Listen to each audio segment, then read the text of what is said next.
As-tu remarqué qu'à tes débuts sur les réseaux sociaux, tu as accepté la notification de toutes les demandes d'amis que tu recevais? Et le plus important pour toi à cette époque, c'est de te faire assez d'amis très vite, même si tu ne les connais pas tous, n'est-ce pas? Puis avec le temps, tu réalises qu'aucun d'eux ne t'écrit. Et certains parmi eux te taguent seulement dans leurs publications ou photos. Alors tant mieux pour toi si ces publications ou photos sont saines, même si tu n'approuves pas le fait que tu ne sois pas consulté avant. Et tu es parfois même tagué dans des publications à caractère vindicatif ou de règlement de compte que tu ne connais même pas l'origine et que malheureusement tu t'attires des ennuis gratuitement.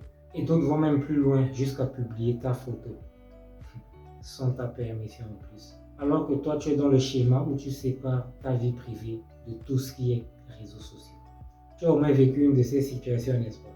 Dis-moi en commentaire. La bonne nouvelle, c'est que Facebook a résolu ce problème, une partie, où toute publication dans laquelle tu as été identifié n'apparaîtrait sur ton mur que si tu l'autorises.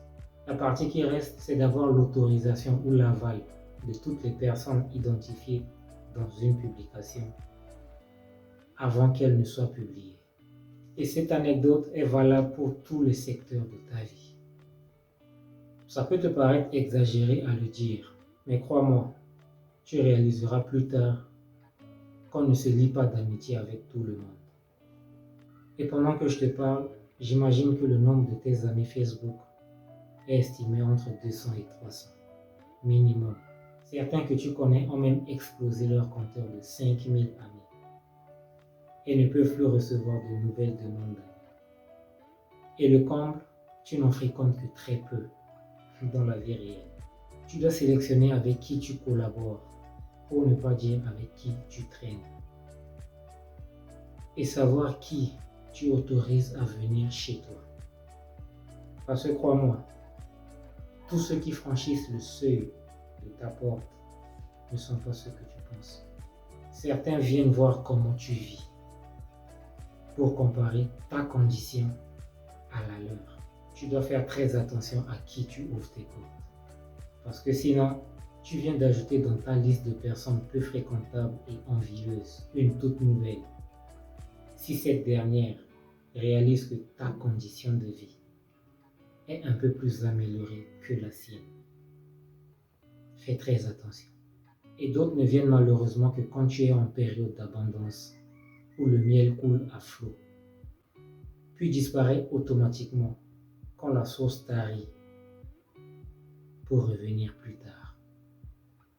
Tu dois être capable d'identifier ces genres d'amis et de les classer dans une catégorie que toi-même tu connais. Mais seulement très peu viennent chez toi te rendre visite parce que vos emplois du temps respectifs ne vous ont pas permis de vous voir ou de vous rencontrer physiquement après un temps, bien que vous vous appelez très souvent, et de les classer dans une catégorie.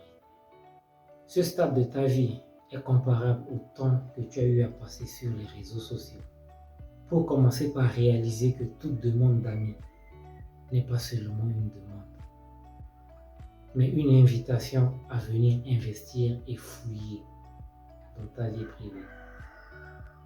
Tu dois faire très attention.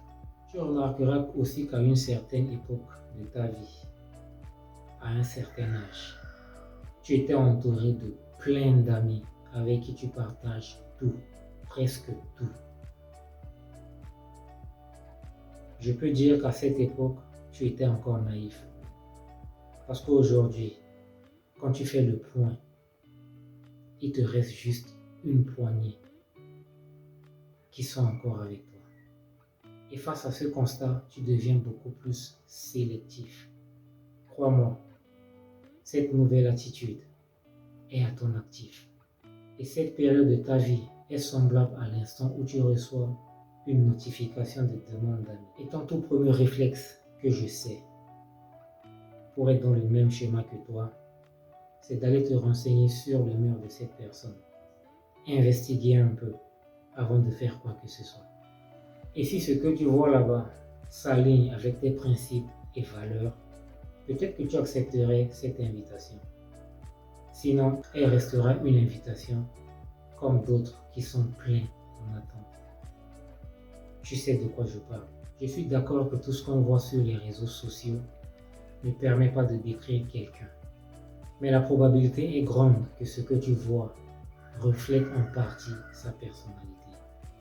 Un vrai ami est celui en compagnie de qui tu apprends et qui apprend également de toi. C'est celui qui sait reconnaître dans tes yeux de la tristesse parmi une foule, quand d'autres voient que tu es souriant. Un vrai ami porte tes problèmes pour te soulager et pose des actions qui vont dans le sens de régler ce problème ensemble avec toi. Un vrai ami est celui qui te défend même quand tu n'es pas là et ne te dit pas quand vous vous rencontrez. Mais tu entendras plus tard de la bouche de quelqu'un d'autre. C'est ça un vrai ami. Ces genres d'amis, ils ne sont pas 10 000 dans ta vie, comme tu en as sur les réseaux sociaux, mais très peu. Entoure-toi bien. J'espère que tu as appris quelque chose de nouveau dans cette vidéo. Si c'est le cas, alors je t'invite à liker, à commenter, puis à la partager. Elle pourrait aider quelqu'un dans ton entourage. Laisse-moi également en commentaire depuis quel pays tu me suis, afin que je puisse te faire un coucou la prochaine fois. Il me reste à te souhaiter de passer une excellente journée et à la prochaine pour de nouvelles capsules.